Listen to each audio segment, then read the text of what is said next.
उद्धव ठाकरे साहेब.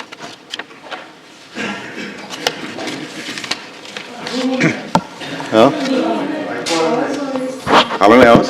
ते भावनिक झाले जड जड अंतकरणाने. सभापती महोदय,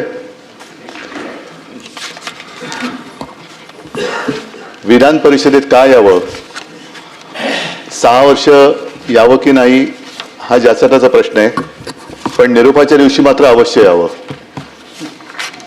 कारण आपल्याबद्दल जे काय ऐकायला मिळतं ते ऐकल्यानंतर अरे तुमच्या मनात हे होतं हे या दिवशी कळतं. तसं पाहिलं तर माननीय मुख्यमंत्री महोदय, आपण जे बोलत ते अगदी खरंय. माझा पिंड हा राजकारणाचा नाहीये. माझा मूळ स्वभाव हा कलाकाराचा आहे. आणि एवढं उत्तम वर्णन तुम्ही केल्यानंतर, एवढं तुम्ही मला जवळून ओळखता म्हटल्यानंतर, ऐसी कौन सी बात थी कि और किसी का हात पकडना पडा. मी या विधिमंडळात आलो तो मुख्यमंत्री म्हणून आलो. आणि काही गोष्टी अशा असतात आयुष्यामध्ये घडतात की आपल्या ध्यानीमनी नसतं आणि अचानक ती जबाबदारी येते. जबाबदारी आल्यानंतर त्यातून पळ काढणं हे काय मर्दाचं लक्षण नसतं. ती जबाबदारी स्वीकारली आणि मला पहिल्या प्रथम सगळ्यांना धन्यवाद द्यायचे आहेत. ते म्हणजे सर्व माझे त्यावेळेचे आजी माजी सहकारी जे आहेत,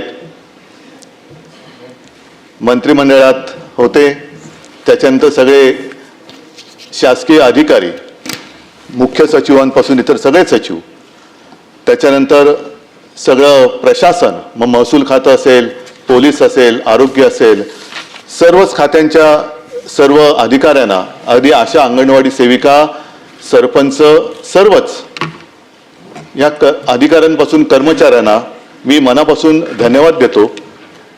कारण एक प्रशासनाचा गंधही नसलेला माणूस अचानक राज्याच्या मुख्यमंत्री पदावरती बसतो आणि तो राज्य चालवतोय, ह्या सगळ्यांच्या सहकार्याशिवाय हे शक्य झालं नसतं. मुख्यमंत्री महोदय, आपण स्वतः मला निरोप द्यायला अगत्याने हजर राहिलात त्याच्याबद्दल मनापासून धन्यवाद देतोय. आणि मला तोही दिवस आठवला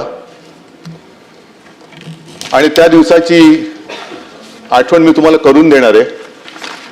पण काल एकूण जे काही विधिमंडळात घडलं ते बघितल्यानंतर तो दिवस मला का आठवलं ते सांगतो. कारण आपणच म्हणाला होतात ज्ञानेश्वरांचं भारूड, काट्याच्या आणीवर वसली 3 गावे, 2 ओसाड 1 वसेची ना.